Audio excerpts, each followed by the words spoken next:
What do you think about when you think about treasure? Now, your first thought might be a pirate's chest full of money and gold and jewels and precious coins. Pirates buried somewhere where X marks the spot. But take a few seconds to think about what your treasure is.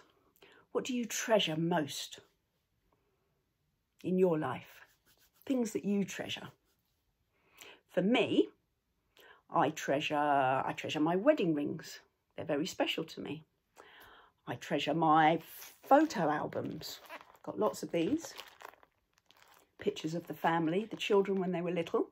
And I think if my house was on fire and I could run in and save one thing, I think it would be as many of my photo albums as I could possibly get, because they're very special to me. So those sorts of things are my treasure. Some of you might be thinking of your Xbox and the latest FIFA game. I don't even know how to use one of these, so I won't pretend. Some of you might be thinking about your phone or your iPad or a big bowl of sweets that you've saved up lots of money to get. And some of you might have a piggy bank that's got lots of money in it from birthdays, pocket money, doing odd jobs, things like that. Might be a new pair of trainers or a new handbag, some of you girls, or the latest Anna and Elsa doll, or Disney film, whatever it is. We all have things that we treasure, but Jesus said, and he warns us that in Matthew 6, verse 19, he warns us about storing up our earthly treasures. He says these things won't last forever. They'll break, they'll rot away, they'll rust. They might even get stolen.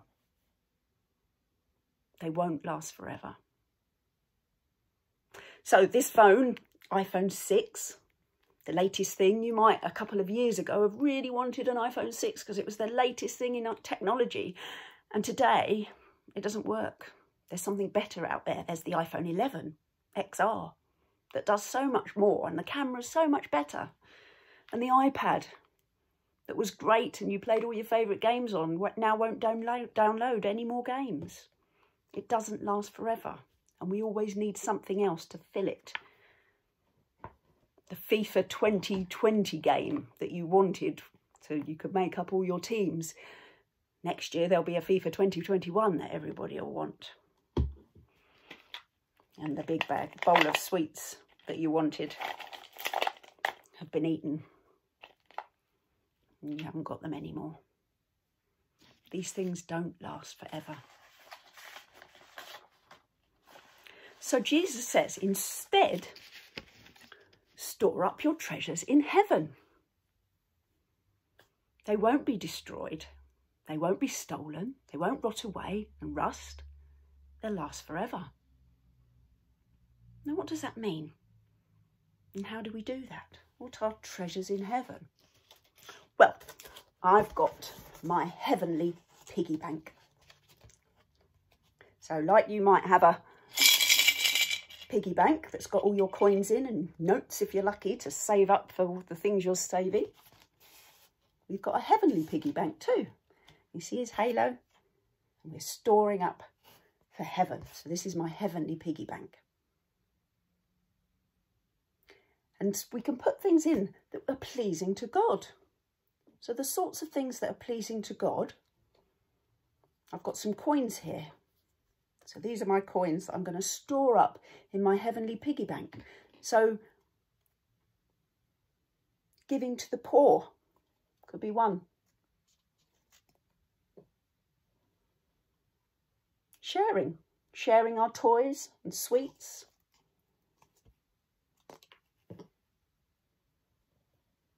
Being kind to people. Being kind to somebody we don't know, maybe. In it goes, into my piggy bank.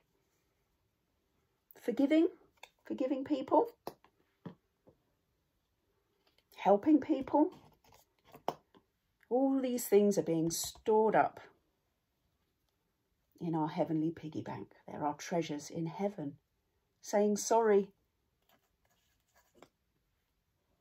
Praying for our friends, praying for people that aren't our friends, praying for someone who might have been horrible to you, that maybe you don't like very much, praying for them. And even sometimes little things, like a little smile.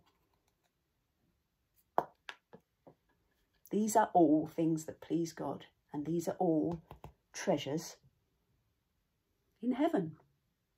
And God sees all these things, and he stores them up. And they'll last forever. God won't forget them. Thieves can't steal them.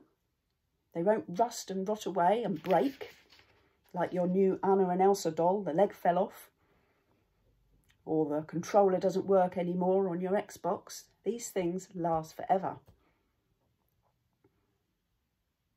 Now, Jesus isn't saying that you can never have nice things on earth. He's not saying that you can't save up some of your money and buy a FIFA game or a new phone or the latest trainers.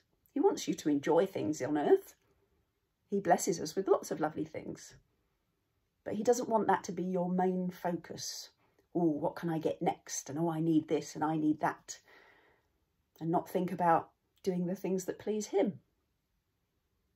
And there are ways that you can use these things to store up your treasures in heaven. So playing your latest FIFA game, but inviting someone round who maybe is a bit lonely and hasn't got any friends and letting them play with you. Or sharing your sweets with your little brother or older brother who yesterday wasn't very nice to you. Actually offering him some of your sweets and being kind. Or some of your money that you're saving up to buy a new game. Every time you put something in, maybe put a little bit aside for somebody who hasn't got any money. Somebody that can't afford to feed themselves. These will all store up treasures for heaven too. And if you remember over the last few weeks, we've looked at being poor in spirit, and which means knowing that we haven't got anything to offer God and we rely on him totally. Well, poor in spirit is a treasure in heaven. And being salt and light, talking about Jesus and showing other people to Jesus the way. That's another coin in the piggy bank, stored up for heaven. And loving your enemies. Again, all treasures stored up for heaven. And if we think about those things, we won't worry quite so much about having to get lots of earthly treasures. And we won't be spending all our time thinking about them. But we'll be storing up treasures for heaven that will last forever.